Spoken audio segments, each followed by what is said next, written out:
nekk nii maanaam li ñu am bëri na ay dëkk africain yoo xamante ne amuñu ko te fi mu nekk nii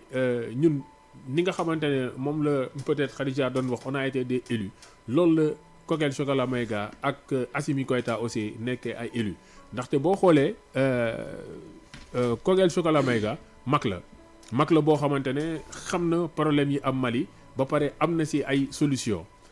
kële di Assimi Goïta moom xale boo xamante ne solution yi nga xamante ne moom la mag yi génne moom moo war a ñëw daal di koy appliquer te gis nañ ne loolu mu ngi koy appliquer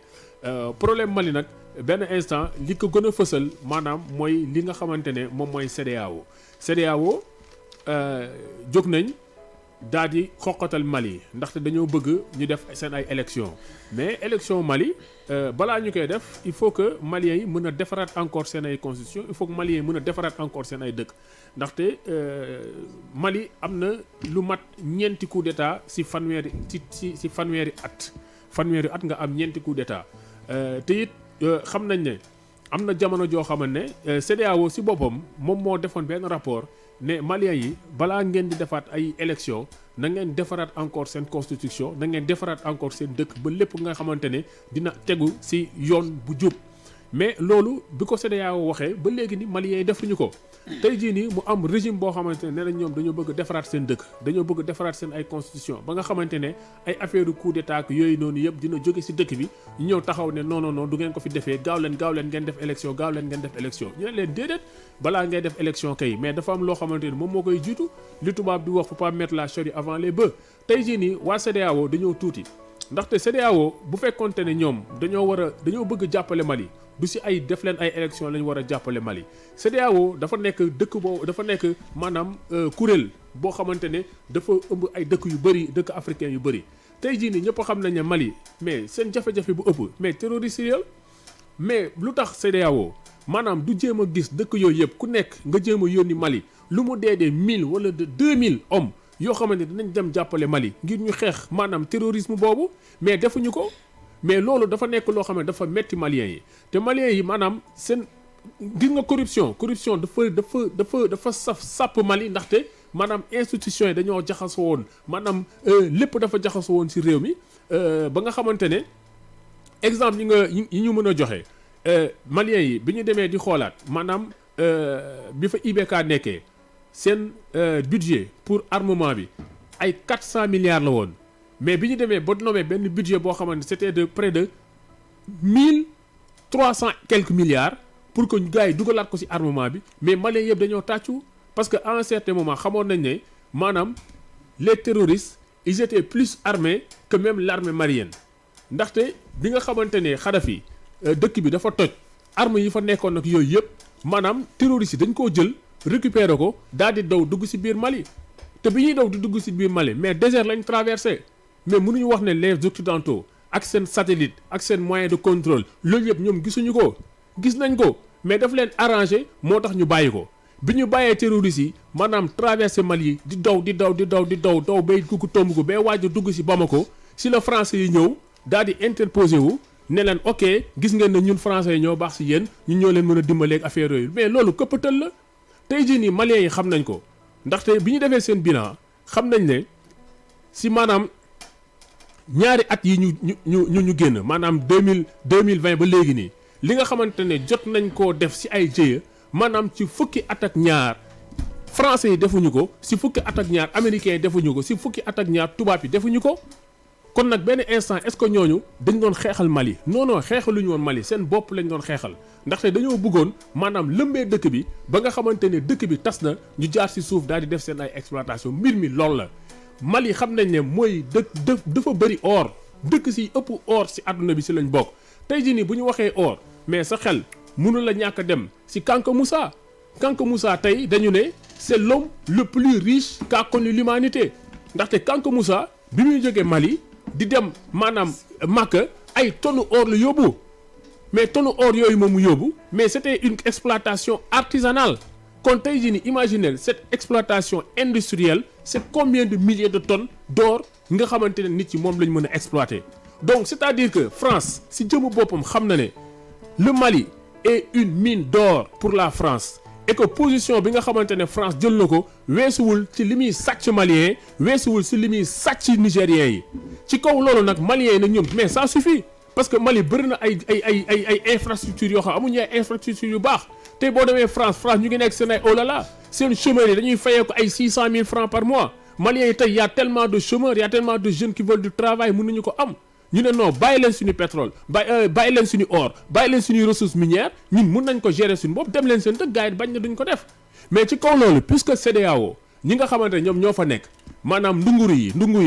benn si Macky Sall beneen ndunguru yi mooy Alassane Dramane Ouattara yeneen ndunguru yi mooy ñi nga xamante ne sont les présidents qui sont à la solde des occidentaux mais présidents yooyu ñoom ñoo ŋànk CEDEAO donc bu fekkente ne France dafa bëgg maanaam noot Mali si ñooñu lay jaar parce que dañu ne jéem jotu la dee jaar si ki nga gën a jege mu jaaree fa ba yàqal la loolu Youssou Ndour way na ko donc à un certain moment il va falloir que ñu xam ne CEDEAO dafa nekk maanaam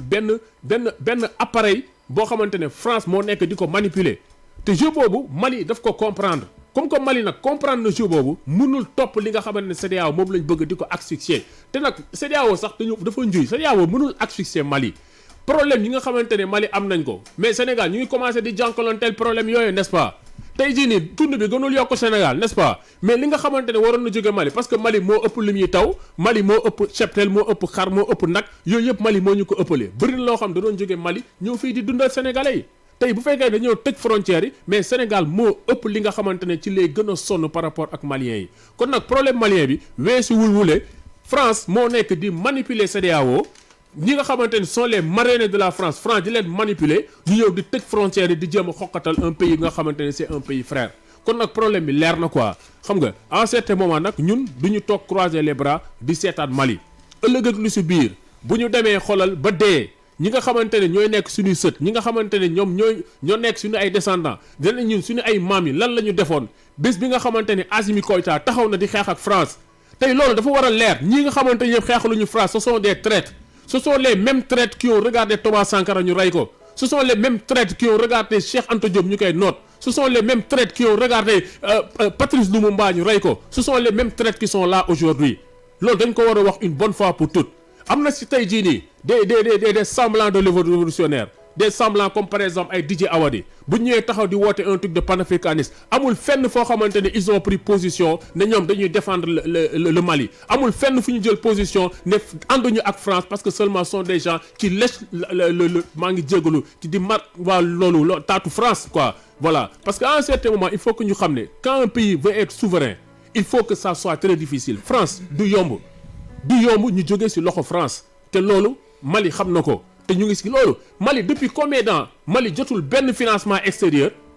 depuis combien d'années depuis 2 ans ils ont coupé les financements du Mali mais le Mali reste digne parce que le Mali c'est un grand pays Mali fi ko empire la quoi bu leen fàtte ne Soundiata Keïta c'est un Malien loolu bu leen ko fàtte tey jii nii ñëpp gis nañ ne que les Maliens ce sont des gens dignes te dignité boobu nga xamante ne Mali moom la am c'est ce que incarnent aujourd'hui les autorités de la transition moom la Cockay Chocolat Maïga di incarner moom la Assimi Goïta di incarner moom la colonel Diaw di incarner moom la ñeneen ak ñeneen di incarner donc tey dafa nekk xeex boo xamante ne tout le peuple africain dañ ci war a xeex parce que le Mali est le cœur actuellement de l'Afrique. Ça c'est vrai. C'est le cœur de l'Afrique kon nag loolu waruñu ko seetaan ñun on sera pas derrière nous ne serons pas des lâches modernes nous serons toujours devant et puis dinañ gën a jàppale ce peuple malien ak lépp loo xamante ne moom lañ leen mën a jàppale kon nag problème malien bi weesuwul ne dañoo bëgg moom seen bopp dañoo bëgg gérer seen réew France ñëw taxaw lànk ne loolu du fi am te teguñu ko fenn jaar ci CEDEAO nag ñu fa nekk weesuwul ndungur yi nga xamante ne ñu ngi fii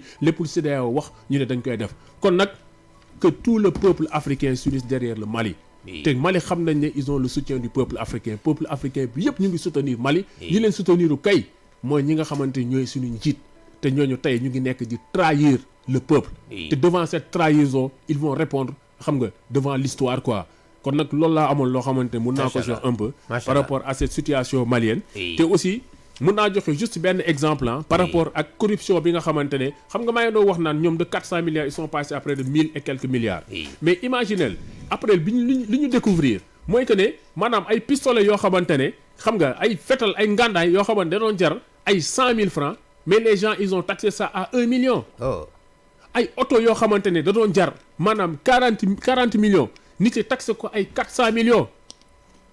Maliens yi commandé ay hélicoptères. commandé 6 hélicoptères ñu livré leen 4 hélicoptères ba pare ñu xool gis ne hélicoptères yi ñu leen livré ay hélicoptères yu occasion la mais léegi ñan ñoo def loolu mais c'était les gens qui ont été démocratiquement élus. ñoom ñoo liggéey loolu. léegi nag ñoom waruñu defaraat seen dëkk ba nga xamante ni corruption bi nga xamante ne mu ngi yàq dëkk bi ñu xeex ko. mais léegi lu tax duñ leen jàppale ci loolu. macha allah. te nag aussi man naa def benn cri de cœur avant may bàyyi ñu leen ñi. cri de cœur bi nag. C'est un peu personnel. Ou pas personnel. Mais nit ki bu fekkee da ngay woote panafricanisme. ñu lay woowee Ousmane Sonko. sa panafricanisme da nga ko war a jëf. D'accord. da nga war a soutenir ouvertement Assimi Goïta. soutenir ouvertement les autorités de la transition. Faut pas avoir peur ñu naan da ngay accepter un coup d'état. Le coup d'état du Mali c'est pas un coup d'état. Sonko prononcé na si wax na si. Non, Sonko li mu ci wax mooy qu'il soutient le peuple malien, il a eu les autorités mais il s'est pas prononcé ouvertement te moom moo fi dàq prononcé ouvertement fii kenn gënu ko fee rëy làmmiñ. il a les possibilités de le faire. C'est un panafricain ou bien c'est un révolutionnaire? Non, lii moom bu ko continuer dinaa xam ne c'est pas un panafricain. Des panafricains. Non, dama ne ba xam moom panafricain la réclame ou bien révolutionnaire? Non, moi il se dit que c'est un panafricain. Ok. Il se dit que c'est un panafricain. Loolu nag bu ma ko waxee c'est parce que lutte bi dafa war a continuer. ñun on part soutenir le peuple malien. Que le peuple soutienne le peuple. Mais que les politiques soutiennent les politiques. D'accord. Ils n'ont qu'à le faire bu ñu am dara loo xamante ne moom la ñuy ragal. Parce que nag bu fekkente ne li muy wootee wuyoowu ko suba buñ ko joxee réew mi li mu digle du ko def. ndaxte moo fi digle ne day jóge ci franc CFA. Assimi Goïta ne da siy jóge. mais moo digle ne day génne fii France. Assimi Goïta day génne France. si Sonko publiquement di soutenir le président malien kon après tamit les gens vont se dire que Sonko. waaw day applaudir coup d'état ou bien dafa bokk lépp lu coup d'état am. waaw ou bien lépp li nga xamante ni mooy dictature. mais c'est que calcul yooyu la nit ci warul la war a bàyyi. parce que coup d'état bi am Mali mais deret toqul deret wala ngaalul. ok. Mais c'est un coup d'état qui est suite à une volonté populaire. Oui. amul kenn koo xamante rey nañ ko fa. D'accord. Aujourd'hui